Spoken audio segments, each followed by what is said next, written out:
اب یہ نوٹ کر لیجئے، ہدایت و ضلالت اس دنیا میں جو مختلف حالتیں انسان پر طاری ہوتی ہیں، یا نعمتوں کی بارش ہو رہی ہے، یا تنگی ہے، فقر ہے، احتیاج ہے، دنیاوی حیثیت ہے، وجاہت ہے، یا دنیا میں گمنامی ہے، کسنوی پرست کے بھیا کس تھی، کوئی آپ کا حال ہی نہیں پوچھ رہا کہ تم ہو کون، تمہارے منہ میں کتنے دانت ہیں، یا یہ کہ دنیا میں اقتدار کی کسی مسند پر انسان بیٹھا ہے، یا یہ کہ کوئی اس کے ہاتھ میں اختیار نہیں، یہ تمام جو حالات انسان پر طاری ہوتے ہیں، ان کے جواب میں جو طرز عمل فکری اعتبار سے اور عملاً انسان اختیار کرتا ہے، اس کے 4 درجے ہیں۔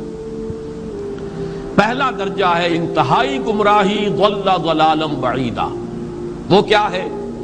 اگر عزت ہوئی، نعمتیں ملی، فلاں دیوی یا دیوتا کی نگاہ کرم ہے، اس کی کرپا سے یہ ہو گیا، اور اگر کوئی تکلیف آ گئی، مصیبت آ گئی، معلوم ہوتا ہے کہ فلاں دیوی یا دیوتا ہم سے ناراض ہو گیا، یہ کالی دیوی کی طرف سے کوئی مصیبت آ گئی ہے، یا یہ کہ یہ لکشمی دیوی کی نگاہ کرم ہے کہ ہمیں دولت مل گئی ہے۔ یہ تو ہے شرک۔ شرک ہونے کے اعتبار سے یہ ہے ضل ضلالا بعیدا، انتہائی پستی۔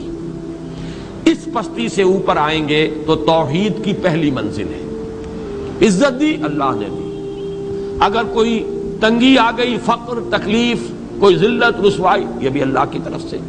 ایک اعتبار سے تو انسان ہدایت پر آ گیا، بڑی گہرائی تھی اس گندگی کی اور اس خباثت کی جو شرک جس کا نام ہے، اس سے انسان نکل آیا، نجاست سے۔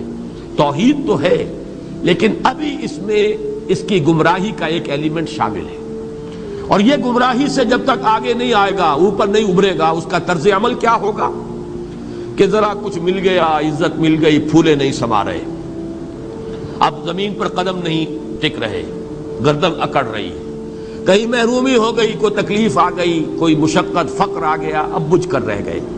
ان دونوں کیفیات میں انسان کا پینڈولم جو ہے وہ ایکسٹریم کو جائے گا۔ یہ کب ہوگا؟ جبکہ انسان یہ سمجھتا ہے کہ اس دنیا میں جو دولت مل گئی یا عزت مل گئی تو یہ گویا کہ بڑی کوئی قابل فخر شے ہے، اور اگر یہاں پر کوئی تکلیف آ گئی، کوئی مصیبت آ گئی، فقر و فاقہ آ گیا تو یہ گویا کہ بہت ہی اہانت آمیز شے ہے۔ اگر یہ انسان سمجھے گا تو طرز عمل وہ نکلے گا نتیجے کے طور پر جو میں بیان کر چکا ہوں، یہ گمراہی ہے۔ اس گمراہی سے نکلیں گے تو آپ کس مقام پر آئے؟ دوسری منزل ہدایت کی کیا ہے؟ نہ یہ عزت ہے نہ یہ ذلت ہے، دونوں حیثیتیں برابر ہیں کہ یہ امتحان ہے۔ اسی لیے ان دونوں آیتوں میں ایک لفظ قدر مشترک ہے، اذا مبتلاہ، فاما الانسان اذا مبتلاہ ربہ فاکرمہ ونعمہ۔ یہ بھی ایک ابتلا ہے، آزما رہا ہے اللہ، کبھی وہ دے کر آزماتا ہے، کبھی چھین کر آزماتا ہے، کبھی فقر و فاقہ سے آزماتا ہے، کبھی وہ کثرت دولت اور کثرت مال سے آزماتا ہے، کبھی وہ صحت دے کر آزماتا ہے کہ یہ قوت اور توانائی اور صحت جو میں نے دی ہے یہ اس میں کیا کرتا ہے، کبھی وہ مرض کے ذریعے سے آزماتا ہے کہ صبر کرتا ہے کہ نہیں کرتا۔ ہمارے لیے شکوہ اور شکایت تو اس کی زبان پر نہیں آ جاتی، نالا اور شیون تو نہیں آ جاتا، تکلیف جھیلتا ہے کہ نہیں جھیلتا، اس میں تحمل ہے کہ نہیں ہے، تو صبر کرتا ہے یا شکر کرتا ہے۔ یہ دونوں کیفیات در حقیقت اس اعتبار سے مساوی ہے، یہ بھی امتحان، یہ بھی امتحان۔ یہ حقیقت جب سامنے ہوگی اب وہ پینڈولم جو ہے وہ بہت کم ہو جائے گا، یعنی انسان میں طبعی طور پر تو ایک اثر ہوتا ہے غیر اختیاری، کسی چیونٹی نے کاٹا آپ کے پاؤں پر، آپ اپنا پاؤں ہٹا لیں گے، اس میں کوئی ارادہ نہیں ہے، یہ ریفلیکس ایکشن ہے، غیر اختیاری فعل ہے۔ اس حد تک تو انسان ضرور متاثر ہوتا ہے، اس سے تو کوئی انسان جو ہے وہ بلندتر نہیں ہو سکتا۔ حضرت ابراہیم رضی اللہ تعالیٰ عنہ، حضور کے وہ نومولود فرزند، انتقال جب ہو رہا تھا آپ کی آنکھوں میں آنسو آ گئے۔ اب یہ ایک طبعی اثر ہے، ایک فعل ہے، انفعالی کیفیت ہے جو بالکل طبعی ہے، لیکن یہ نہیں کہ اس کی وجہ سے انسان کی زبان پر کوئی شکوہ آ جائے، کوئی شکایت آ جائے، یہ نہیں ہوگا، یہ ایمان کے منافی ہے۔ اسی طریقے سے اگر کوئی خوشی ہوئی ہے تو چہرے کے اوپر ایک نکھار آ جائے گا، تبسم آ جائے گا، اس سے زائد نہیں۔ اس حد تک تو یوں سمجھیے کہ انسان کا طبعی تقاضا ہے۔ اس سے زیادہ یہ پینڈولم اگر سوئنگ کر رہا ہے تو گویا کہ اس حقیقت سے انسان محجوب ہے کہ یہ بھی امتحان ہے، یہ بھی امتحان ہے، جو ہم سورہ حدید میں پڑھ چکے ہیں۔ ما اصاب من مصیبت فی الارض ولا فی انفسکم الا فی کتاب من قبل ان نبراها ان ذلک علی اللہ یسیر۔ لِكَيْ لَا تَعْصَوْا عَلَىٰ مَا فَاتَكُمْ وَلَا تَفْرَحُوا بِمَا آتَاكُمْ۔ اللہ تمہیں کچھ دے تو اتراؤ مت، اللہ تم سے کچھ چھین لے تو اس کے اوپر افسوس مت کرو۔ یہ نتیجہ ایمان کا نکلنا چاہیے۔ اگر تمہیں ایمان ہے اللہ پر، اگر تمہیں یقین ہے کہ جو کچھ ہوا ہے اللہ کے اذن کے بغیر نہیں ہوا، اگر تمہیں یقین ہے کہ اللہ نے جو میرے لیے طے کیا ہے اس میں میرے لیے خیر ہی ہے، چاہے فی الحال فی الوقت فوری طور پر مجھے ناگوار محسوس ہو رہی ہے بات، لیکن یقیناً میرے لیے اس میں خیر ہے میرے رب کی طرف سے، کہ ہر ساقی ما ریخت عین الطافس۔ ہم تو شارٹ سائٹڈ ہیں، ہم دیکھ نہیں سکتے کسی شے کو، ہم اس کے ظاہر کو دیکھ کر گھبرا اٹھتے ہیں کہ یہ تو تکلیف آ گئی، کیا پتا اسی کے پردے میں اللہ کی رحمت آ رہی ہے۔ میں نے وہ رئیس امروہوی کے اشعار آپ کو کئی دفعہ سنائے ہیں۔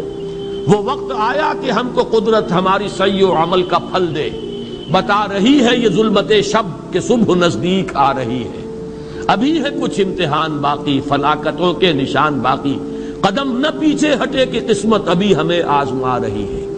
رئیس اہل نظر سے کہہ دو کہ آزمائش سے جی نہ ہارے، جسے سمجھتے ہو آزمائش وہی تو بگڑی بنا رہی ہے۔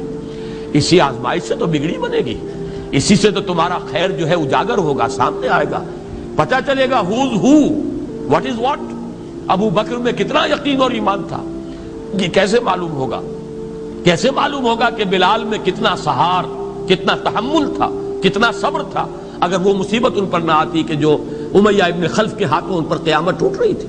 تو یہ ساری چیزیں جو ہے ما اصاب من مصیبت فی الارض ولا فی انفسکم الا فی کتاب من قبل ان نبرأ ان ذلک علی اللہ یسیر لکی لا تعصوا علی ما فاتکم ولا تفرحوا بما آتاکم واللہ لا یحب کل مختال فخور۔ اگر اس حقیقت سے محجوب ہو جاؤ گے تو پھر اختیال اور فخر اور گھمنڈ پیدا ہو جائے گا تمہارے اندر، یا دوسری طرف مایوسی، کمر ہمت ٹوٹ کر رہ جائے گی، خودکشی کرنے کو انسان آمادہ ہو جاتا ہے، ذرا کوئی ناکامی دنیا میں آ گئی، کوئی تکلیف آ گئی۔ یہ ہے در حقیقت تیسری منزل، ہدایت کی دوسری سیڑھی۔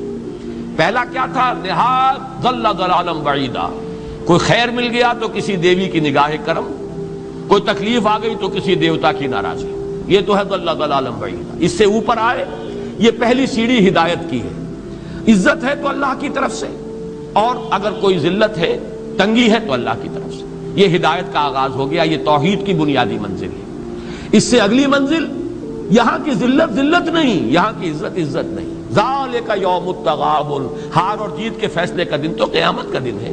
وہاں معلوم ہوگا جس کو اس روز عزت ملی وہ عزت والا ہے، جو اس روز ذلیل ہو گیا وہ ذلت والا ہے۔ یہ تو امتحان ہے، دار الامتحان ہے۔ خلق الموت والحیات لیبلوکم ایکم احسن عملا، یہ تو دار الامتحان ہے۔ امتحان ہونے کے ناطے دونوں برابر ہیں۔ اس سے اوپر ہے ایک چوتھی منزل، ہدایت کی تیسری منزل۔ وہ کیا ہے؟ عام طور پر انسان یہ سمجھتا ہے کہ یہ جو آزمائش ہے تنگی کی اور فقر و فاقہ کی، یہ سخت تر آزمائش ہے، اور نعمتوں کی بارش ہو تو یہ آسان آزمائش ہے۔ یہ بھی ابھی گمراہی کا ایک پرت جو ہے اس کی باقی ہے۔ ابھی ہدایت کا جو کامل جو ہوگا انکشاف وہ کب ہوگا؟ جب انسان اس حقیقت کو جان لے کہ جہاں وسعت ہو، جہاں کثرت ہو، وہ زیادہ بڑا امتحان ہے، سخت امتحان ہے، بجائے اس کے کہ اگر قلت ہے، کمی ہے، یہ کم تر امتحان ہے، یہ کم بھاری امتحان ہے۔ کیوں؟ کہ اگر آپ کے پاس کثرت ہے آپ کے اندر غفلت پیدا ہو جائے گی، کثرت کا لازمی نتیجہ غفلت ہے، اور اگر قلت ہے